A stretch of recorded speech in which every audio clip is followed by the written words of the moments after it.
Hi everyone and welcome back.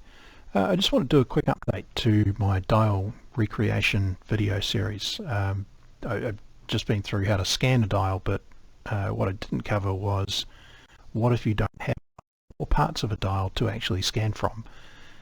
If you've got something like this little Haywin 5-valve set, this is a set that was made in Christchurch here locally, and it came to me in this state with basically no dial at all, just a bit of cardboard with some scratchings on it to vaguely indicate where things are. That's all you've got, and all you really have to work with is maybe a photo of another set, for example this one here. Then you probably want to work out how you can make some use of that. Now fortunately I had this more close-up photo of that dial, which really was a godsend. So I didn't have a dial, but at least I had this to go from.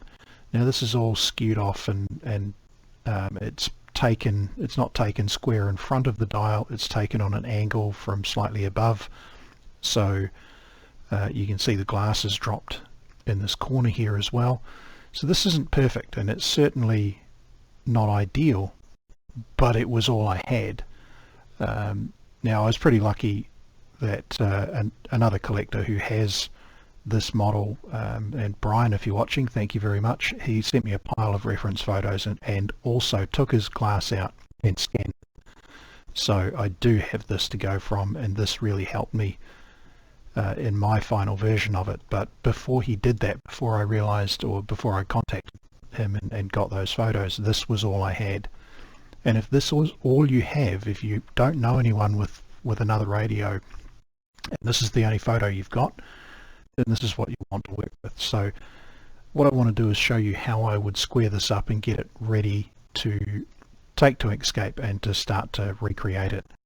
So first things first, something I see a lot of people using GIMP don't do is they'll have this. Ooh, showing off all my awesome tabs up there. Yep, I'm a tab collector, but you know, they'll have this in a tiny little window somewhere. Make sure it's slammed against the top and full size, or use the maximize button. Most people have got a 22 or a 24-inch screen or better on a desktop computer these days. Make use of that screen real estate and work with the space you've got. There's no point ramming your face into the screen and trying to squint and see stuff. You've got a big screen, use it. So maximize everything. The other thing that can be really helpful, the tab key. If I push the tab key, all my toolbars go away. Now that can be kind of disconcerting if you do it by mistake, but that's how you turn off the toolbars and then turn them back on again in so that can be really useful. So just be aware of that. Tab makes everything go away and you get even more screen real estate. I'm going to leave that on because I want you guys to be able to see the tools I'm using and what I'm doing. But I will zoom in a little bit. Remember, you've got your control mouse wheel. I probably want that to be about 40. And then I'll just zoom it to about there so I can see what I'm doing. Okay. To do this, you're going to need some guides. So I'm going to bring some guides in, and I'm going to use this corner as a reference point.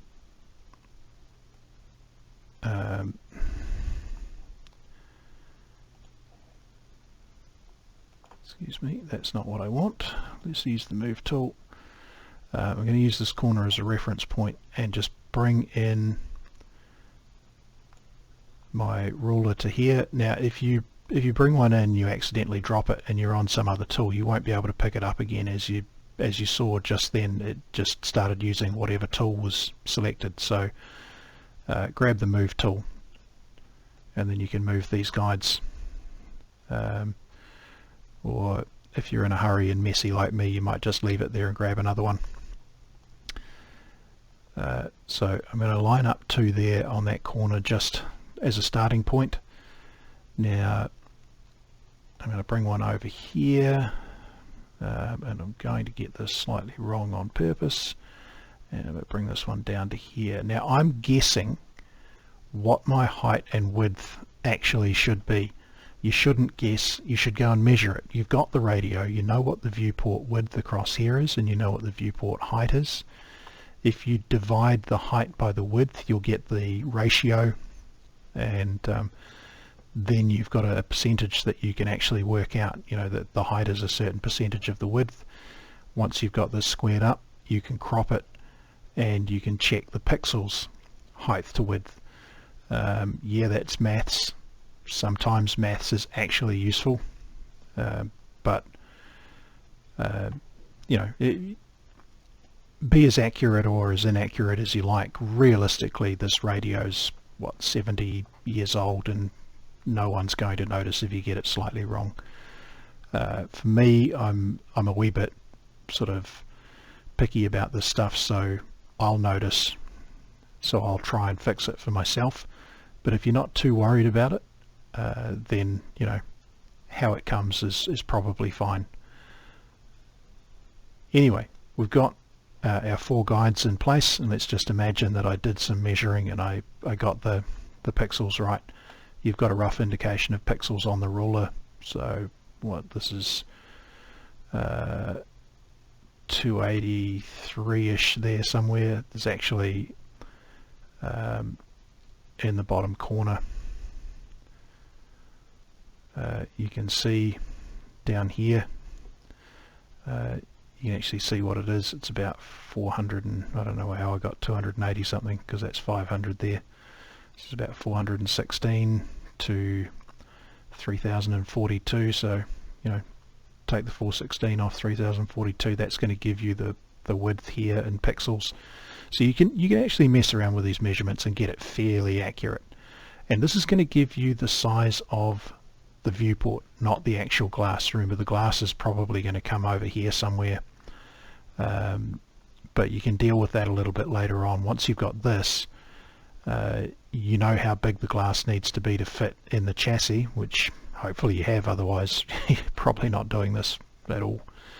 And you can work out what sort of size box you need and how you need to trim that up later on. But the important thing is to get this square. So in your transform stack of tools here, you've got handle transform, and this is a super useful tool. So grab your handle transform, and basically what it gives you is 4 movable points that will stretch and skew the image to get it how you want it. Now we know that this one is exactly where we want it to be, so we're going to put the first one there, and I'm going to click, and you see the handle transform tool come up. The second one I want to put over here, but the actual tool itself is in the way. Now you can't move these, it's actually part of the thing, so what you've got to do is pop it out, detach it from the program itself, and now we can just sort of chuck it down here out of the way.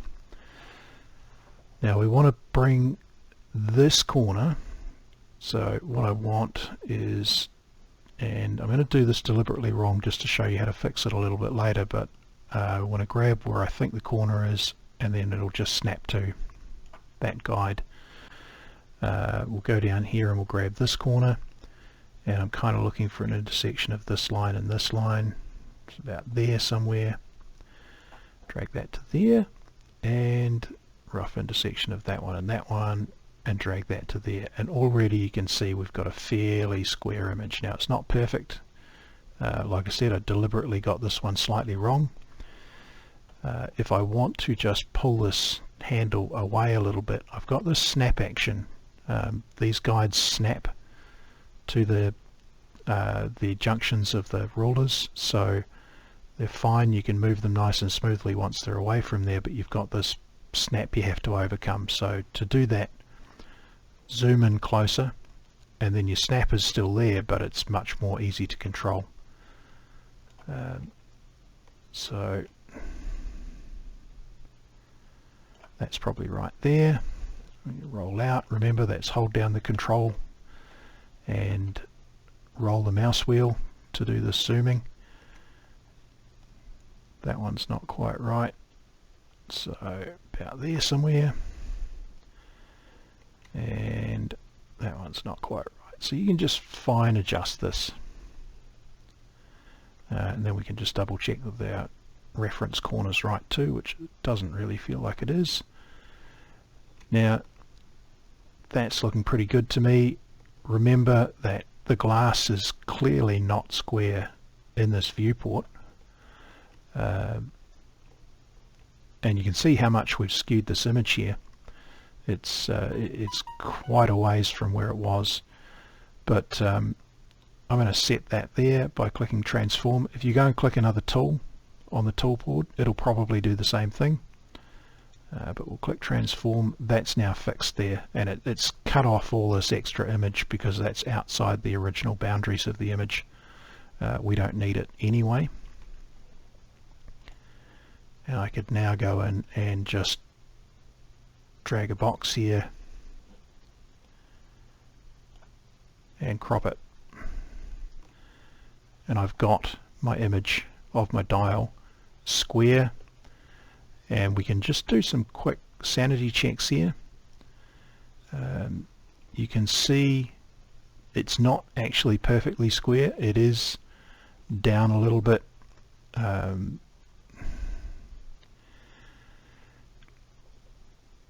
It's not much.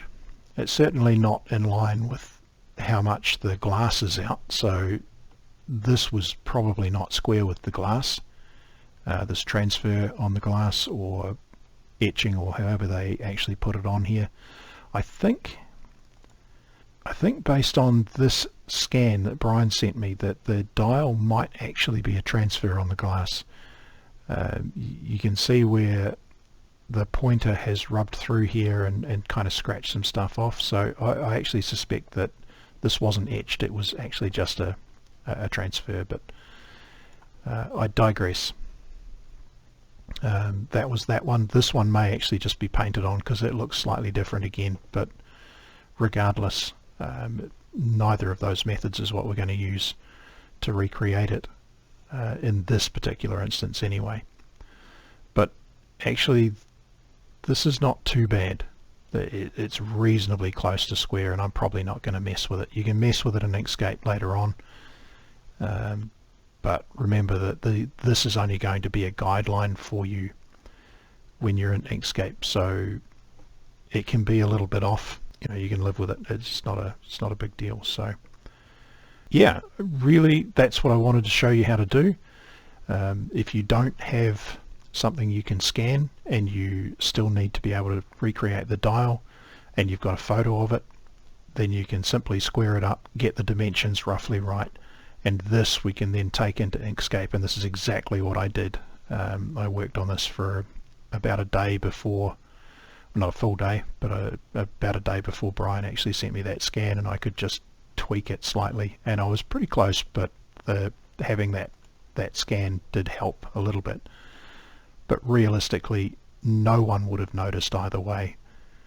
You know, it is a small dial. Remember, the actual size is probably more like that, and then when it's sitting on a shelf a couple of meters away, it's more like that. What you do doesn't have to be perfect. If you're like me and you just spend ages trying to get every last little detail right because that's how you are, then well and good, but you can live without doing that. Anyway, that's just an update that is hopefully helpful. If you don't have a scanner or anything to scan, then you can just work with photos. Handle transform tool, absolutely brilliant. Alright, so we'll be back with Inkscape shortly. Thanks for watching. Oh, and just a quick update, because I can't leave you hanging in case you're wondering about this set. I did manage to restore it. This is an etched dial which has been infill painted. This was the set when I'm finished with it. I actually really love this wee set, so this is the kind of thing that you can do, and I actually think this looks a little bit nicer than the original. But yeah, just so you're not left hanging wondering, so did he do it? Yes, he did. There it is. This one actually lives under my TV in the lounge. I actually really like it. But anyway, There you go.